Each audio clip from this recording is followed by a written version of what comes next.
আমার প্রিয় বন্ধুরা, আজ আমরা পরম পুরুষ শ্রী রামকৃষ্ণের মুখনিসৃত অমৃত বাণী ও কথা পাঠ করব। যদি আপনাদের ভালো লাগে তবে একটা লাইক, কমেন্ট ও সাবস্ক্রাইব করে পাশে থাকবেন। সিঁদুরিয়াপটি শ্রীযুক্ত মণিমোহন মল্লিকের একটি উপযুক্ত পুত্রের মৃত্যু হইল। মণিমোহন পুত্রের সৎকার করিয়াই ঠাকুরের নিকট আসিয়া উপস্থিত। ঠাকুরকে অভিবাদন করিয়া বিমর্ষভাবে ঘরের একপাশে বসিলেন। দেখিলেন ঘরে স্ত্রী পুরুষ অনেকগুলি জিজ্ঞাসু ভক্ত বসিয়া রহিয়াছেন এবং ঠাকুর তাহাদের সহিত নানা সৎপ্রসঙ্গ করিতেছেন।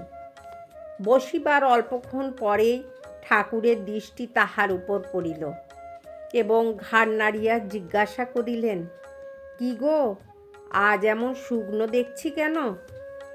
মণিমোহন বাষ্পগদগদ কণ্ঠে উত্তর করিলেন, নিজের পুত্রের নাম বলে, অমুক আজ মারা পড়িয়াছে। বৃদ্ধ মণিমোহনের সেই রুক্ষ বেশ ও শোকনিরুদ্ধ কণ্ঠস্বর শুনিয়া গৃহ অভ্যন্তরে সকলে স্তম্ভিত ও নীরব।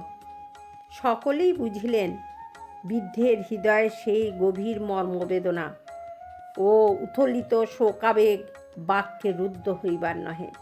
তথাপি বৃদ্ধের বিলাপ ও ক্রন্দনে ব্যথিত হইয়া সংসারের ধারাই ওই প্রকার, সকলকে একদিন মরিতে হইবে। যাহা হইয়াছে সহস্র ক্রন্দনেও তাহা ফিরিবার নহে। অতএব শোক পরিত্যাগ করো, সহ্য করো। অপর সকলে মণিমোহনকে ওইরূপে নানা কথা কহিলেও ঠাকুর এক্ষেত্রে অনেকক্ষণ কোনো কথা না কহিয়া মণিমোহনের শোকোচ্ছ্বাস কেবল শুনিয়াই যাইতে লাগিলেন। তাহার তখনকার সেই উদাসীন ভাব দেখিয়া কেহ কেহ বিস্মিত হইয়া ভাবিতে লাগিলেন, ইহার হৃদয় কি কঠোর, কি করুণাশূন্য। বৃদ্ধের কথা শুনিতে শুনিতে কতক্ষণ পরে ঠাকুর অর্ধবাহ্য দশাপ্রাপ্ত হইলেন এবং সহসা তাল ঠুকিয়া দাঁড়াইয়া শ্রীযুক্ত মণিমোহনকে লক্ষ্য করিয়া অপূর্ব তেজের সহিত গান ধরিলেন, জীব সাজো সমরে, ওই দেখো রণবেশে কাল প্রবেশে তোর ঘরে। গীত সাঙ্গ হইল, কিন্তু গীতোক্ত কয়েকটি বাক্যের সহায়ে ঠাকুর যে দিব্য ভাবতরঙ্গ উত্থাপিত করিয়াছিলেন তাহাতে ঘর অনেকক্ষণ অবধি জমজম করিতে লাগিল। ঈশ্বরই একমাত্র আপনার, মন প্রাণ তাহাকে অর্পণ করিলাম, তিনি কৃপা করুন, দর্শন দিন। এইভাবে আত্মহারা হইয়া সকলে স্থির হইয়া বসিয়া রহিলেন। কিছুক্ষণ পর ঠাকুরের সমাধিভঙ্গ হইলে তিনি মণিমোহনের নিকটে বসিয়া বলিতে লাগিলেন, আহা, পুত্র শোকের মতো কি আর জ্বালা আছে? খোলটা থেকে বেরোয় কি না? খোলটার সঙ্গেই সম্বন্ধ। যত দিন খোলটা থাকে ততদিন থাকে। এই বলিয়া ঠাকুর নিজ ভাইয়ের ছেলে অক্ষয়ের মৃত্যুর কথা তাহাকে বলিতে লাগিলেন। এমন গম্ভীরভাবে ঠাকুর কথাগুলি বলিতে লাগিলেন যে স্পষ্ট বোধ হইতে লাগিল তিনি যেন আপনার আত্মীয়ের মৃত্যু পুনরায় চক্ষুর সম্মুখে দেখিতেছেন। বলিলেন, অক্ষয় মূল, তখন কিছু হলো না।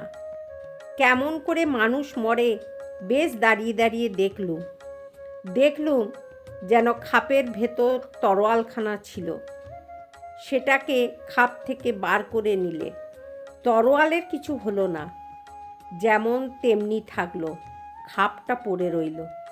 দেখে খুব আনন্দ হলো, খুব হাসলুম, গান করলুম, নাচলুম। তার শরীরটাকে তো পুড়িয়ে ঝুরিয়ে এলো। তার পরদিন ঘরের পূর্বে কালীবাড়ির উঠোনের সামনের বারান্দার দিকে দেখাইয়া ওইখানে দাঁড়িয়ে আছি আর দেখছি কি না যেন প্রাণের ভেতরটা গামছা যেমন নিংড়ায় তেমনি নিংড়োচ্ছে। অক্ষয়ের জন্যে প্রাণটা এমনই করছে। ভাবলুম, মা এখানে, অর্থাৎ ঠাকুরের কথা নিজেকে দেখিয়ে বলছেন, যে পোঁদের কাপড়ের সঙ্গেই সম্বন্ধ নেই, তা ভাইপোর সঙ্গে তো কতই ছিল। এখানেই যখন এমন হচ্ছে, তখন গৃহীদের শোকে কি না হয় তাই দেখাচ্ছিস বটে। কিছুক্ষণ পর ঠাকুর আবার বলিতে লাগিলেন, তবে কি জানো, যারা তাকে ধরে থাকে তারা এই বিষম শোকেও একবারে তলিয়ে যায় না, একটু নাড়াচাড়া খেয়েই সামলে যায়।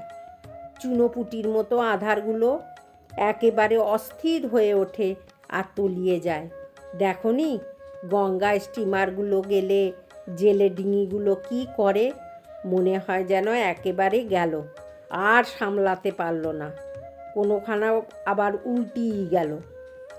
আর বড় বড় হাজার মুনে কিস্তিগুলো দু চারবার টালমাটাল হয়েই যেমন তেমন স্থির হলো। দু চারবার নাড়াচাড়া, কিন্তু খেতেই হবে। আবার কিছুক্ষণ বিমর্ষ গম্ভীরভাবে থাকিয়া ঠাকুর বলিতে লাগিলেন, কয়দিনের জন্যেই তো বা সংসার, এ সকলের সঙ্গে সম্বন্ধ। মানুষ সুখের আশায় সংসার করতে যায়, বিয়ে করলে ছেলে হলো, সেই ছেলে আবার বড় হলো, তার বিয়ে দিলে দিন কতক বেশ চলল, তারপরে এটার অসুখ, ওটা মরল, এটা বয়ে গেল, ভাবনায় চিন্তায় একবারে ব্যতিব্যস্ত। যত রস মরে তত একেবারে 10 ডাক ছাড়তে থাকে। দেখনি ভিয়েনের উনুনে কাঁচা সুঁদরির চেলাগুলো প্রথমটা বেশ জ্বলে, তারপর কাঠখানা যত পুড়ে আসে, কাঠের সব রসটা পেছনের দিক দিয়ে ঠেলে বেরিয়ে গ্যাজলার মতো হয়ে ফুটতে থাকে, আর চু চা ফুস ফাস নানা রকম আওয়াজ হতে থাকে। সেই রকম শ্রী ভগবানের শরণাপন্ন হওয়াতেই একমাত্র সুখ, ইত্যাদি বিষয়ে নানা কথা কহিয়া মণিমোহনকে বুঝাইতে লাগিলেন। মণিমোহনও সামলাইয়া বলিলেন, এই জন্যেই তো আপনার কাছে ছুটে এলুম, বুঝলুম এ জ্বালা আর কেউ শান্ত করতে পারবে না। বন্ধুরা, আজ এই পর্যন্ত, আবার আমরা আগামীকাল পড়ব। আপনারা শুনবেন, কিন্তু খুব ভালো লাগবে, মন প্রাণ আনন্দে পরিপূর্ণ হয়ে যাবে। জয় ঠাকুর, জয় মা, জয় স্বামীজি।